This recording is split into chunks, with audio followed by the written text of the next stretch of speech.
Jesús de Nazaret, escrito por el Papa Benedicto XVI.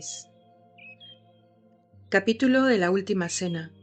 Las narraciones sobre la Última Cena de Jesús y la institución de la Eucaristía están cubiertas por una maraña de hipótesis discrepantes entre sí, y esto parece impedir el acceso a lo realmente acontecido, haciendo inútil cualquier esfuerzo. Intentaré seguir el mismo procedimiento ya aplicado al caso del discurso escatológico. No olvides que el cometido de este libro, que intenta reconstruir la figura de Jesús, dejando a los especialistas los problemas específicos. El mensaje del Nuevo Testamento no es solo una idea, pertenece a su esencia precisamente el que se haya producido en la historia real de este mundo. En este contexto se plantea ciertamente una vez más la cuestión sobre el modo posible y adecuado de una constatación histórica sobre la Última Cena, pero hemos de tener claramente en cuenta que una investigación histórica siempre puede llegar solo a un alto grado de probabilidad y no a una certeza definitiva y absoluta.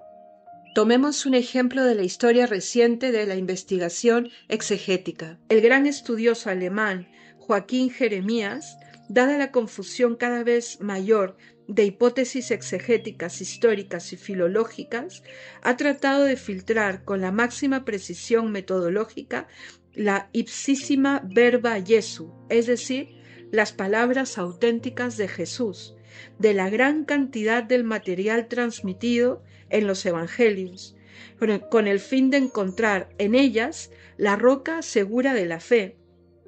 Sobre lo que Jesús mismo ha dicho realmente podemos basarnos. Aunque los resultados de Jeremías son siempre relevantes y desde una perspectiva científica de gran importancia, quedan sin embargo preguntas críticas bien fundadas que demuestran al menos cómo la certeza lograda tiene sus límites. Entonces, ¿qué podemos esperar al respecto? Y por el contrario, ¿qué es lo que no cabe esperar? Desde el punto de vista teológico, se debe decir que si fuera realmente imposible demostrar de manera científica la historicidad de las palabras y de los acontecimientos esenciales, la fe perdería su fundamento. Pero por otra parte, como ya se ha dicho, dada la naturaleza misma del conocimiento histórico, no se pueden esperar pruebas de una certeza absoluta en todos los pormenores. Por eso es importante para nosotros determinar si las convicciones de fondo de la fe son históricamente posibles y creíbles, incluso frente a la seriedad de los actuales acontecimientos exegéticos. Recuerda, hermano, que sean posibles y creíbles. Así pues, muchos detalles pueden permanecer abiertos, pero el factum est del prólogo de Juan sigue siendo una categoría cristiana fundamental, no solo por la que se refiere a la encarnación, sino que se refiere también para la última cena, la cruz y la resurrección. La encarnación de Jesús está ordenada a la entrega de sí mismo por los hombres, y ésta a la resurrección. De otro modo, el cristianismo no sería verdadero. Podemos examinar la verdad de este factum est del prólogo de San Juan, como se ha dicho, no a la manera de una certeza histórica absoluta, pero sí reconociendo su realidad al leer correctamente la Escritura como tal. La última certeza sobre la que basamos toda nuestra existencia nos viene dada por la fe, por el creer humilde con la Iglesia de todos los siglos, guiada por el Espíritu Santo. A partir de ahí, en lo demás, podemos observar confiadamente las diversas hipótesis exegéticas que por su parte se presentan con demasiada frecuencia, con un énfasis de certeza que se pone en entredicho, ya por el mero hecho de que posturas contrapuestas se proponen de continuo con la misma actitud de presentarse como certeza científica. A partir de estos principios metodológicos, quisiera intentar seleccionar del conjunto de los debates las cuestiones esenciales para la fe. Se hará en 4 secciones. En primer lugar, se ha de reflexionar sobre el problema de la fecha de la celebración de la última cena de Jesús, un problema en el que se trata esencialmente de aclarar si esta fue una cena pascual o no. En segundo lugar, se deberían examinar los textos que nos hablan de la última cena de Jesús. Con ella habrá que abordar la cuestión sobre la credibilidad histórica de dichas narraciones. En tercer lugar, quisiera intentar una interpretación de los contenidos esenciales de la tradición teológica sobre la última cena. Finalmente, en la cuarta sección deberemos echar una mirada más allá de la tradición del Nuevo Testamento y reflexionar sobre la formación de la celebración eucarística de la Iglesia, ese proceso que Agustín describe como la transición del sacrificio vespertino al don matutino. Punto 1. La fecha de la última cena. El problema de la datación de la última cena de Jesús se basa en las divergencias sobre este punto entre los evangelios sinópticos por un lado y lo que dice el Evangelio de Juan por otro. Marcos, al que Mateo y Lucas siguen el esencial, da una datación precisa al respecto. Él dice: el primer día de los ácimos, cuando se sacrifica el Cordero Pascual, le dijeron a Jesús sus discípulos: ¿dónde quieres que vayamos a prepararte la cena pascual? Y al atardecer llega él con los 12. Marcos 14:12. La tarde del primer día de los ácimos, en la que se inmolan en el templo los corderos pascuales, es la víspera de la Pascua. Según la cronología de los sinópticos, es un jueves. La Pascua comenzaba tras la puesta del sol, y entonces se tenía la cena pascual, como hizo Jesús con sus discípulos y como hacían los peregrinos que llegaban a Jerusalén. En la noche del jueves al viernes, según la cronología de los sinópticos, arrestaron a Jesús y lo llevaron ante el tribunal. El viernes por la mañana fue condenado a muerte por Pilato y seguidamente a la hora tercia, sobre las 9 de la mañana, le llevaron a crucificar. La muerte de Jesús es datada en la hora nona, sobre las 3 de la tarde. Al anochecer, como era el día de la preparación, víspera del sábado, vino José de Arimatea, se presentó decidido ante Pilato y le pidió el cuerpo de Jesús. Marcos 15:42. El entierro debía tener lugar antes de la puesta del sol, porque después comenzaba el Sabbat. El sábado es el día del reposo sepulcral de Jesús. La resurrección tiene lugar la mañana del primer día de la semana, el domingo. Esta cronología se ve comprometida por el hecho de que el proceso y la crucifixión de Jesús habrían tenido lugar en la fiesta de la Pascua, que en aquel año cayó viernes. Es cierto que muchos estudiosos han tratado de demostrar que el juicio y la crucifixión eran compatibles con las prescripciones de la Pascua, pero no obstante tanta erudición, parece problemático que en ese día de fiesta tan importante para los judíos fuera lícito y posible el proceso ante Pilato y la crucifixión. Por otra parte, esta hipótesis encuentra un obstáculo también en un detalle que Marcos nos ha transmitido.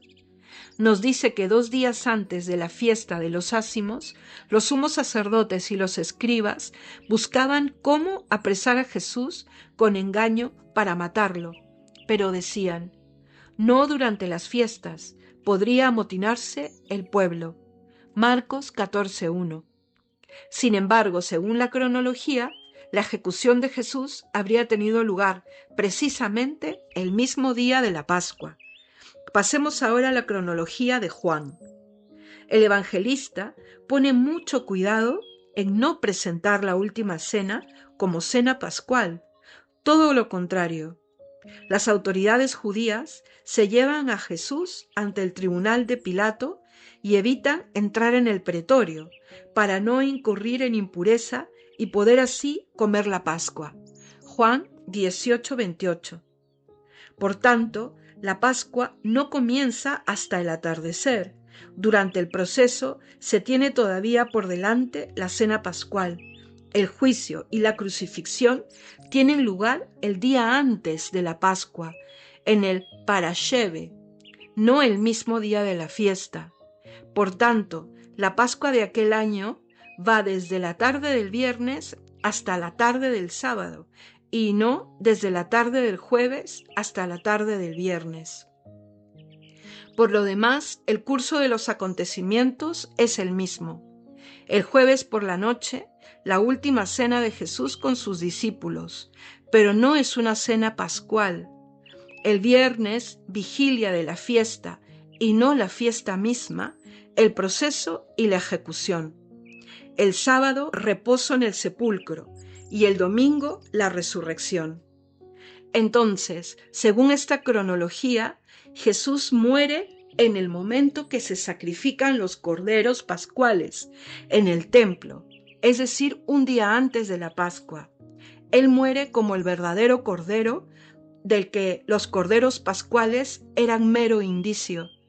Esta coincidencia teológicamente importante de que Jesús muriera al mismo tiempo en que tenía lugar la inmolación de los corderos pascuales ha llevado a muchos estudiosos a descartar la cronología de la versión joánica, porque se trataría de una cronología teológica. Juan habría cambiado la datación de los hechos para crear esta conexión teológica, que sin embargo no se manifiesta explícitamente en el Evangelio. Con todo, hoy se ve cada vez más claramente que esta cronología de Juan es históricamente más probable que la de los sinópticos, porque, como ya se ha dicho, el proceso y la ejecución en el día de la fiesta parecen difícilmente imaginables. Por otra parte, la última cena de Jesús está tan estrechamente vinculada a la tradición de la Pascua que negar su carácter pascual resulta problemático. Por eso, siempre se han dado intentos de conciliar entre sí ambas cronologías.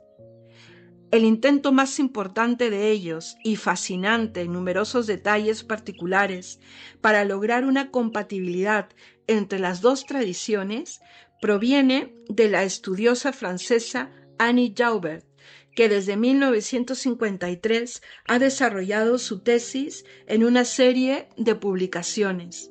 Sin entrar aquí en los detalles de esta propuesta, nos limitaremos a lo esencial. La señora Joubert se basa principalmente en dos textos antiguos que parecen llevar a una solución de este problema.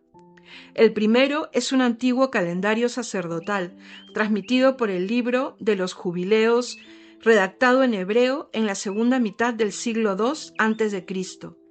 Este calendario no tiene en cuenta la revolución de la luna y prevé un año de 364 días, dividido en 4 estaciones de 3 meses, 2 de los cuales tiene 30 días y uno 31.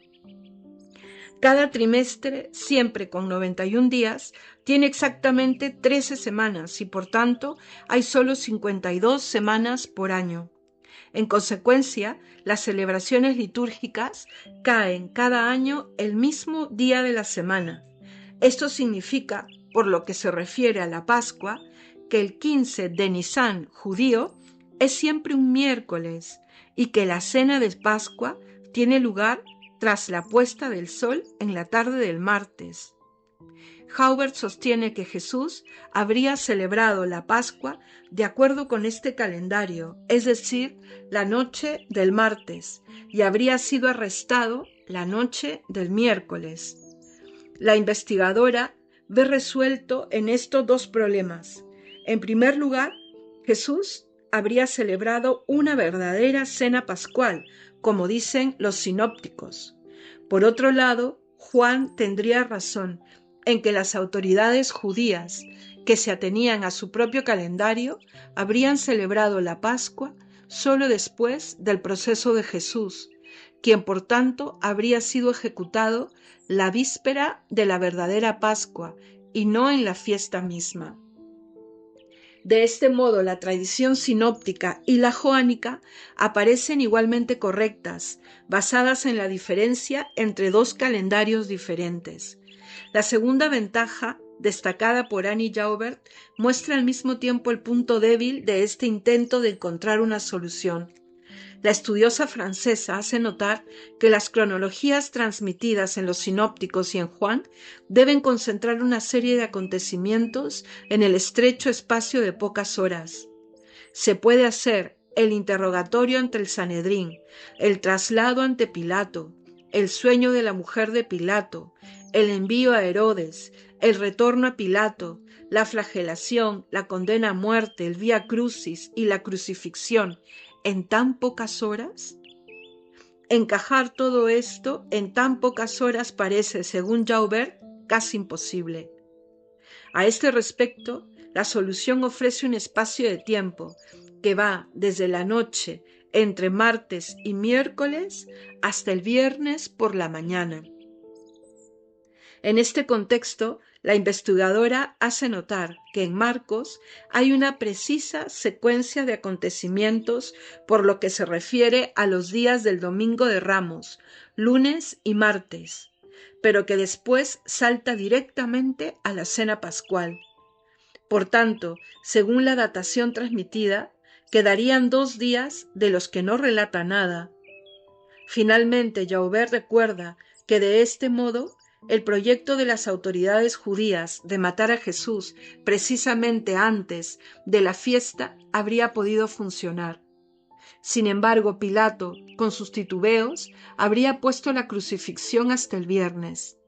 A este cambio de la fecha de la última cena del jueves al martes se opone sin embargo la antigua tradición del jueves, que en todo caso encontramos claramente ya en el siglo II.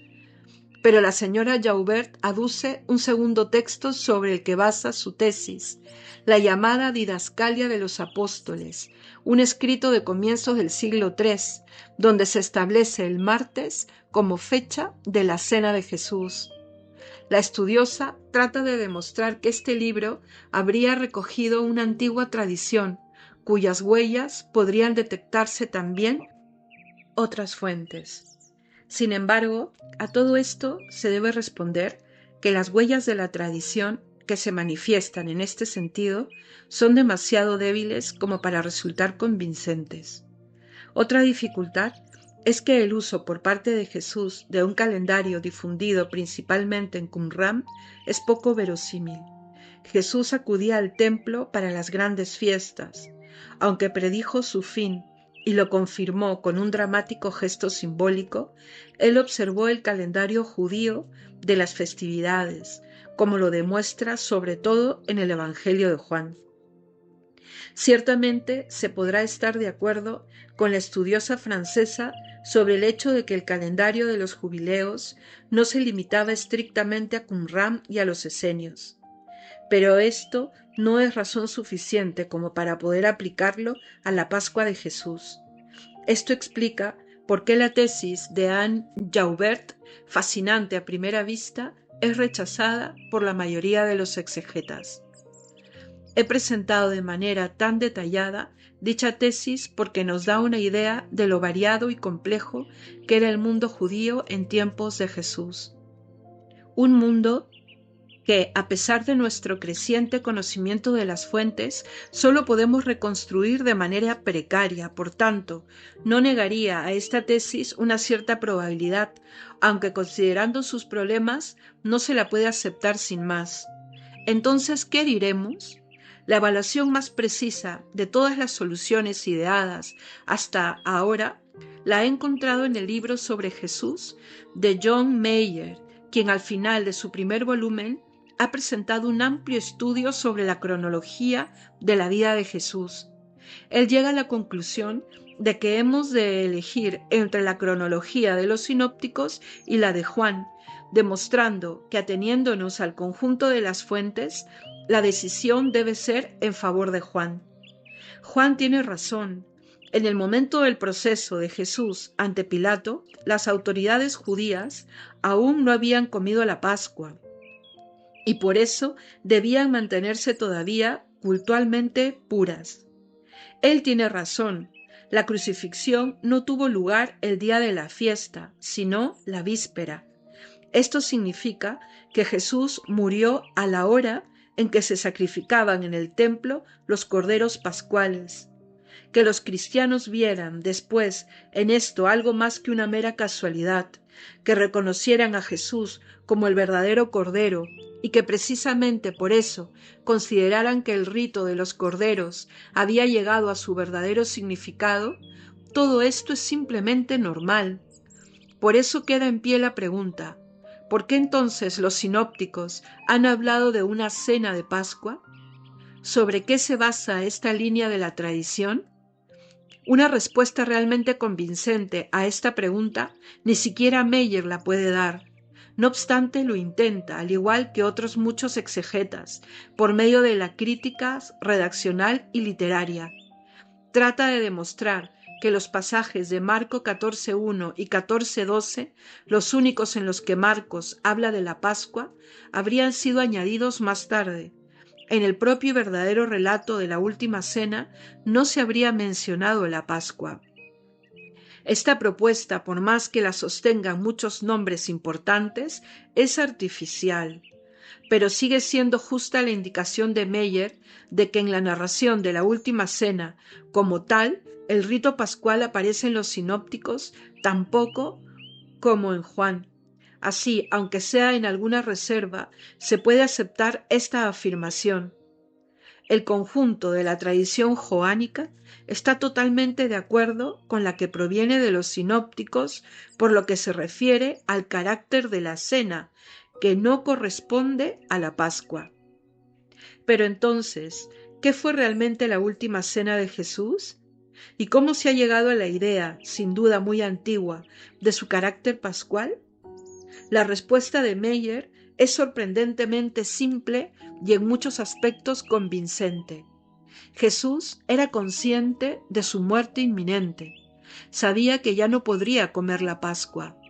En esta clara toma de conciencia, invita a los suyos a una última cena particular, una cena que no obedecía a ningún determinado rito judío, sino que era su despedida, en la cual daba algo nuevo, se entregaba a sí mismo como el verdadero Cordero, instituyendo así su Pascua, la nueva Pascua. En todos los evangelios sinópticos, la profecía de Jesús de su muerte y resurrección forma parte de esta cena. En Lucas adopta un tono particularmente solemne y misterioso. He deseado ardientemente comer esta comida pascual con vosotros antes de padecer, porque os digo que ya no volveré a comer hasta que se cumpla en el reino de Dios. Estas palabras de Lucas siguen siendo equívocas. Puede significar que Jesús, por una última vez, come la Pascua acostumbrada con sus discípulos, pero pueden significar también que ya no la come más, sino que se encamina hacia la nueva Pascua. Una cosa resulta evidente, hermanos, en toda la tradición. La esencia de esta cena de despedida no era la antigua Pascua, sino la novedad que Jesús ha realizado en este contexto, la nueva Pascua. Aunque este convite de Jesús con los 12 no haya sido una cena pascual según las prescripciones rituales del judaísmo, se ha puesto de relieve claramente, en retrospectiva, su conexión interna con la muerte y resurrección de Jesús. Era la Pascua de Jesús. Y en este sentido, Él ha celebrado la Pascua y no la ha celebrado. No se podían practicar los ritos antiguos. Cuando llegó el momento para ello, Jesús ya había muerto. Pero Él se había entregado a sí mismo y así había celebrado verdaderamente la Pascua con aquellos ritos. De esta manera no se negaba lo antiguo, sino que lo antiguo adquiría su sentido pleno. El primer testimonio de esta visión unificadora de lo nuevo y lo antiguo que da la nueva interpretación de la última cena de Jesús en relación con la Pascua en el contexto de su muerte y resurrección se encuentra en Pablo en 1 Corintios 5:7, que dice: barred la levadura vieja para hacer una masa nueva, ya que sois panes ácimos, porque ha sido inmolada nuestra víctima pascual, Cristo. Como en Marcos 14:1, la Pascua sigue aquí el primer día de los ácimos, pero el sentido del rito de entonces se transforma en un sentido cristológico y existencial. Ahora los ácimos han de ser los cristianos mismos, liberados de la levadura del pecado. El cordero inmolado, sin embargo, es Cristo. En este sentido, Pablo concuerda perfectamente con la descripción joánico de los acontecimientos. Para él, la muerte y resurrección de Cristo se han convertido así en la Pascua que perdura. Podemos entender con todo esto cómo la última cena de Jesús, que no solo era un anuncio, sino que incluía en los dones eucarísticos también una anticipación de la cruz y la resurrección, fuera considerada muy pronto como Pascua, su Pascua, y lo era verdaderamente.